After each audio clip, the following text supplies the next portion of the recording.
Existential threat in Nigeria. Thousands and thousands of Christians are being killed. Radical Islamists are responsible for this mass slaughter. I am hereby making Nigeria a country of particular concern. That's a legal definition. When the Christians or any such group is slaughtered, like is happening in Nigeria, 3,100 versus 4,476 worldwide. What horrible numbers. Something has to be done. I am asking Congressman Riley Moore, together with Chairman Tom Cole and the House Appropriations Committee, to immediately look into this matter and to report back to me. And I mean, like, immediately. The United States cannot stand by while such atrocities are happening in Nigeria and numerous other countries. It's not only Nigeria, it's all over. We stand ready, willing, and able to save our great Christian population around the world. This is not going to happen. The killing of Christians is not going to happen. Donald Trump has never been a man of quiet diplomacy. For years, the U.S. president has built a global reputation on bold, confrontational, and often explosive statements, the kind that can shake international markets, unsettle governments, and send foreign ministries scrambling for clarity. But this time, his target was unexpected. His latest post on X didn't take aim at China, Iran, or the Democrats. Instead, it was directed straight at Nigeria, Africa's largest democracy and one of the world's fastest growing geopolitical players. Within minutes of Trump pressing post, the ripple effects were global African analysts called emergency roundtable discussions. Western journalists rushed to understand what exactly triggered such a threat.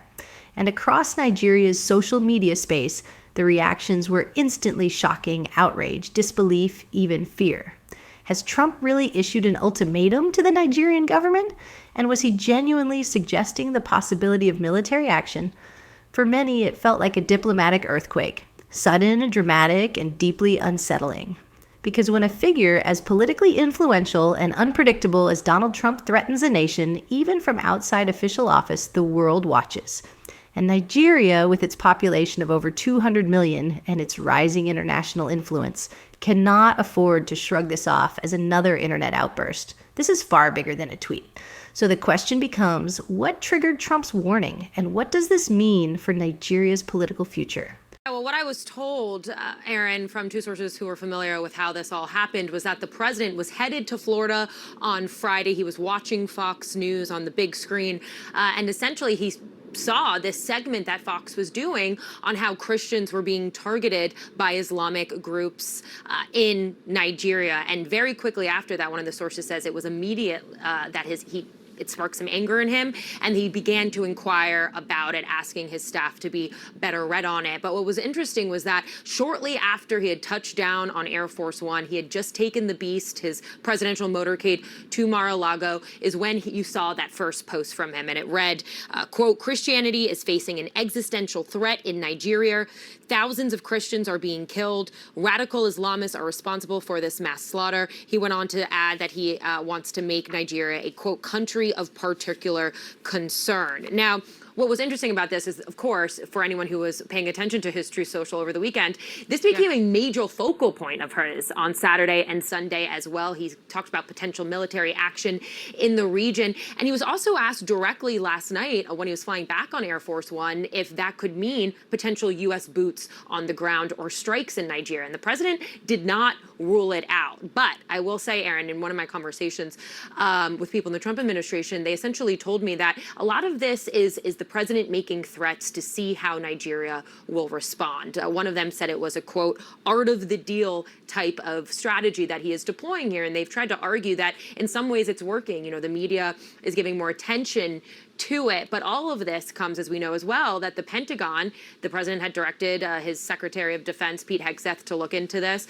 They have begun moving now some personnel back to the region after they had told them to leave essentially a year ago. And so we have to see where this could all lead. Fox News while traveling aboard Air Force One, and just 24 hours later, he posted on Truth Social that the United States will cut off aid and go into Nigeria, guns a-blazing. He confirmed the possibility of military intervention to reporters. Do you envisage U.S. boots on the ground? Could be. I mean, a lot of things I envisage, a lot of things. They're killing record numbers of Christians. Nigeria, killing them in very large numbers. We're not going to allow that to happen. When Donald Trump published his now infamous post on X, the message was blunt, unfiltered, and unmistakably confrontational. In typical Trump style, he wrote something to the effect of, Nigeria must act immediately or face consequences. If the government cannot control the situation, the United States will. It was the kind of message designed not just to warn, but to shock. A public ultimatum from a man who has built his political brand on aggressive, emotionally charged declarations. For years, Trump has communicated like a man speaking directly to an audience in a stadium, not a U.S. president addressing a sovereign nation. And that's what makes this episode so extraordinary. Rarely in modern international politics does a leading American political figure openly threaten an African democracy on a public platform. Diplomacy usually happens quietly behind closed doors, through ambassadors, through coordinated statements. Trump, however, bypassed all of that with a single post typed in capital letters. The reactions were immediate and explosive. Nigerians flooded the internet within minutes, some furious that a foreign politician would dare issue such a warning, others curious about what triggered Trump's outburst. Social media quickly split into camps, those demanding an apology and those insisting the Nigerian government respond forcefully to defend national sovereignty. And Trump's remarks have angered many Nigerians. Some even cautioned that the Republican leader's accusations could trigger religious tensions in the country, while others urged the US to respect Nigeria's sovereignty. Both US and Nigeria have sovereignty, and that word exists for a reason. I do not see the reason why Donald Trump, President of the United States, will be drumming the drums of war over Nigeria for things that are really not founded. Meanwhile, in Western capitals, analysts scrambled to interpret Trump's intentions. Was this bluster? Was it a political strategy aimed at his American base? Or was Trump attempting to shape foreign policy through the sheer force of rhetoric? Inside the U.S., news networks amplified the story instantly. CNN, Fox News, and major newspapers ran headlines within the hour, turning a single post into a global flashpoint. Because in geopolitics, a threat, especially one involving military action, is never casual. Even symbolic language carries weight. It shifts diplomatic conversations. It triggers intelligence assessments. It forces nations to pay attention. And in this case, Trump's message didn't just spark attention. It ignited a firestorm. To understand why Donald Trump suddenly turned his attention toward Nigeria, we have to zoom out and look at the storm brewing on multiple fronts, both in Abuja and in Washington, D.C., because Trump's ultimatum did not appear out of thin air. In recent months, Nigeria has been navigating internal political and security challenges that have drawn global attention. Rising economic frustration, contested policy decisions, and diplomatic disagreements created a tense environment. And in Trump's narrative, these issues became failures the Nigerian government had supposedly refused to address. The problem, analysts say, is that much of Trump's understanding of the situation appears to have come from online chatter. Not official briefings, not intelligence reports, but social media posts crafted for engagement rather than accuracy. But Trump's motives run deeper than Nigeria's internal affairs. Back in the U.S., where Trump has been positioning himself as the strong man who will restore America's dominance. To his political base, being tough on foreign governments, especially non-Western nations, is a popular, low-risk strategy. Historically, Trump has often used Africa as a rhetorical punching bag. Nigeria, with its size, population, and growing global influence, is a symbolic target that delivers maximum attention with minimal political cost. Several theories emerged among political analysts within hours of his post. Some believe it was a classic Trump distraction, shifting media focus away from domestic troubles and onto a dramatic foreign confrontation. Others see it as a pressure tactic, a way to force Nigeria into a defensive position. There are also concerns that Trump may have acted based on incomplete or misleading information circulating online, something not uncommon in his communication history. And then there's the broader U.S. political angle. Appearing decisive on the world stage boosts Trump's image among voters who equate aggression with leadership. But beyond the theatrics is a troubling reality. When foreign policy is shaped by online emotion rather than careful intelligence, entire nations can be dragged into unnecessary conflict. and Nigeria, as Africa's largest democracy, strategically positioned and influential, became the unfortunate canvas for Trump's latest geopolitical outburst in Abuja. The reaction was swift and calculated. Within hours of Trump's explosive post circulating across social media, the Nigerian government released an official statement that was remarkably calm. Almost clinical, yet unmistakably firm. The message was clear: Nigeria will not tolerate foreign interference. The tone was diplomatic, but edged with irritation. Government Spokespersons emphasized that Nigeria remains a sovereign nation with its own internal processes and warned international actors against making inflammatory remarks that could destabilize an already tense global environment. Nigeria's military leadership, however, did not bother with subtlety behind closed doors. Diplomacy moved quickly. The Ministry of Foreign Affairs reached out to the U.S. Embassy in Abuja seeking clarification. Did Trump's comments reflect any broader American policy shift? The embassy reportedly reassured Nigerian officials that the statement was purely personal and not an official stance of the United States government. The domestic political response was predictably divided. The ruling APC condemned Trump's comments outright, labeling him misinformed and accusing him of exploiting Nigeria for political theatrics. Meanwhile, opposition parties seized the moment, arguing that such international embarrassment was evidence of APC's deteriorating global reputation.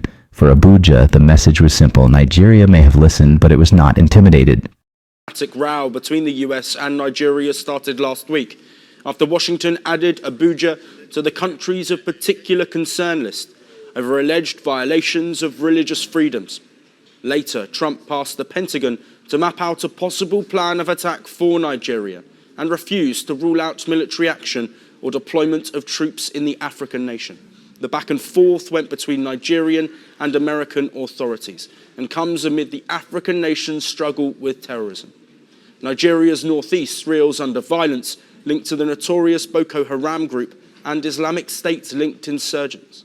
According to the United Nations, the violence has killed more than 40,000 people and displaced nearly 2 million over more than a decade. Nigerian officials claim that the violence in the country, which is roughly evenly split between a mostly Christian south and Muslim-majority north, is not religious. When Donald Trump's threat toward the Nigerian government hit X, the shockwaves didn't stop in Abuja. They ricocheted across continents, igniting a wave of diplomatic tension that the world had not anticipated. Within hours, international institutions, analysts, and governments were forced into a conversation. They had no intention of having an American president publicly threatening military action against one of Africa's largest democracies. The African Union was the first major body to respond. In a firm but measured statement, it reminded the world that Africa is not a battleground for foreign political theatrics. The AU emphasized Nigeria's sovereignty and warned global powers against using inflammatory language that could destabilize the region. For many African observers, the AU's tone carried an unspoken message: enough is enough. Not long after, ECOWAS followed with its own warning, calling Trump's comments irresponsible and dangerous. In West Africa, where political tensions already simmer beneath the surface, the idea of a U.S.-Nigeria confrontation was considered unthinkable. ECOWAS officials stressed that careless rhetoric from influential global figures could ignite real consequences in a region where extremist groups, fragile political systems, and economic pressures remained constant threats. Across Europe, the reaction was one of disbelief. Diplomats in Brussels, Berlin, and Paris privately expressed shock that the U.S. president would target a democratic African government. With such aggression, several European analysts noted that such language is normally reserved for rogue states, not long-standing U.S. partners. One EU official states it clearly: this is not how international diplomacy works. Behind the scenes in Washington, American diplomats quietly distanced themselves from Trump's statement. The U.S. State Department made no official comment, but insiders admitted that senior officials were uneasy, worried that Trump's outburst could damage delicate security cooperation with Nigeria, especially in counterterrorism. Military experts, meanwhile, warned that any attempt at military confrontation would destabilize the entire West African region. Nigeria's size, population, and military capacity make it one of Africa's most strategically important nations and not one to be threatened lightly. At the United Nations, analysts began monitoring online conversations for signs of escalation, misinformation, or retaliation. They understood that modern conflicts don't always begin with missiles, but sometimes they begin with viral posts. And across the world, African diaspora groups accused Trump of neo-colonial aggression, arguing that his rhetoric reflects a long history of Western leaders underestimating African sovereignty. When Donald Trump issued that explosive warning to the Nigerian government, the immediate question that ricocheted across diplomatic circles was, how real is this threat?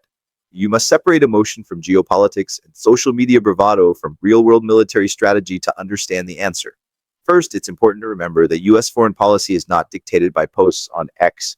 America's use of military force is governed by Congress, Pentagon assessments, intelligence briefings, and national security calculations. Yet Trump's voice still carries weight. He commands tens of millions of supporters, dominates Republican politics, and has a history of pushing institutions into uncomfortable corners. His words may not represent official U.S. policy, but they can certainly shape it. Now let's discuss the military reality. Yes, the United States has one of, if not the most powerful military on Earth, global bases, advanced technology, unmatched naval and air capabilities. But experts agree. A direct military confrontation with Nigeria would be strategically unimaginable. Nigeria is not a small, fragile country. It is Africa's most populous nation, a regional superpower, and home to one of the continent's strongest armed forces. With over 200 million citizens, vast terrain, and a complex security landscape, Nigeria is too large to invade, too powerful militarily to intimidate, and far too important economically to destabilize. It is the backbone of West Africa, a key counterterrorism partner, a massive oil supplier, and a dominant political force in ECOWAS. For the United States, jeopardizing that relationship would not only disrupt the region, it would also undermine Washington's long-term strategic interests in Africa. So if the threat is unrealistic, why is it still dangerous? Analysts point to three critical risks. 1, miscalculation.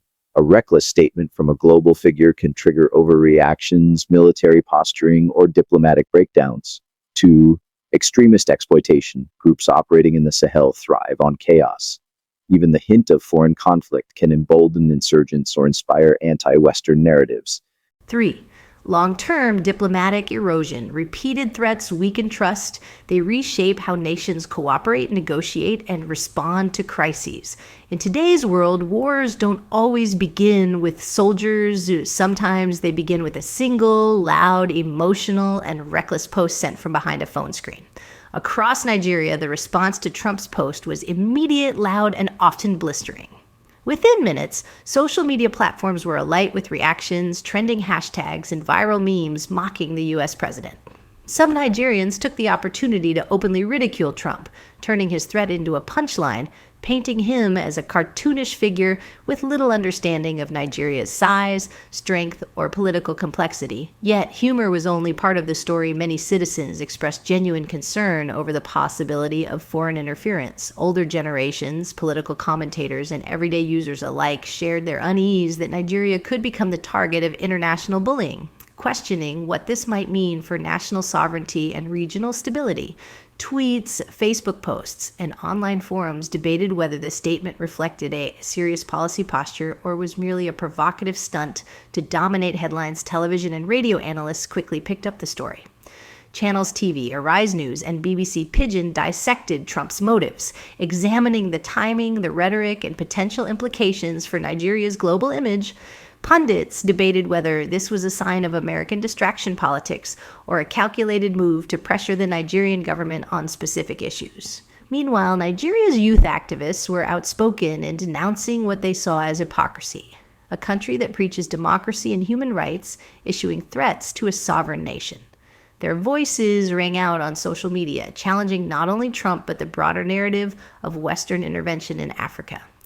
Even Nigerians in the diaspora, particularly in the United States, expressed mixed feelings. Some worried Trump's post was indirectly aimed at them, or at least that it could impact how African communities abroad were perceived. For them, the threat carried personal resonance, sparking debates about identity politics and the enduring reach of global power dynamics. The reaction was clear. Trump's words may have been intended to intimidate, But in Nigeria, they ignited a mix of fear, outrage, humor, and sharp critique. As Nigeria approaches the 2027 general elections, Trump's incendiary post carries significance far beyond social media drama. The ruling All Progressives Congress, APC, is already under mounting pressure from economic frustrations, internal party disputes, and rising opposition momentum. Now, international controversies like Trump's threat risk, adding another layer of complexity, weakening the party's image on the global stage. Opposition parties have wasted no time seizing on the moment, framing the statement as evidence that Nigeria's leadership lacks credibility and respect internationally. For the Labour Party, PDP, and other challengers, it is a potent talking point, a chance to question the APC's ability to safeguard national dignity and to argue for a government that commands global respect. The implications extend well beyond politics. Nigeria's economy is deeply intertwined with global investment, diaspora remittances, and regional security cooperation. Even a symbolic threat from a prominent foreign figure can influence investor confidence, shift capital flows, or force policymakers to tread cautiously in diplomatic negotiations. From an external perspective, foreign pressure, even without a single soldier crossing the border, can sway domestic politics. Analysts warn that these signals are read by citizens, markets, and elites alike. The subtle ripple effects may influence voter sentiment, campaign strategies, and the political narratives shaping the 2027 race. In short, Trump's online post is more than a personal outburst. It has become a geopolitical echo that resonates through Nigeria's domestic landscape. For politicians and citizens alike, it is a reminder that international perceptions can shape national outcomes and that elections are no longer just a local affair, but part of a global stage where rhetoric, image, and influence matter as much as votes. Trump's provocative post towards Nigeria serves as a striking reminder of how modern diplomacy is increasingly conducted online, where a single tweet can spark global attention, outrage, and debate. For Nigeria, the lesson is clear. The country must strengthen its communication strategies, reinforce its global standing, and remain vigilant against foreign narratives that threaten to manipulate perception. Citizens, too, have a role. Staying informed, questioning narratives, and understanding the subtle forces shaping national and international decisions. As the world continues to navigate an era where social media can rival traditional diplomacy, one question remains unanswered. The question is not whether Trump will post again, but whether nations are prepared for the consequences. Stay informed. Stay critical.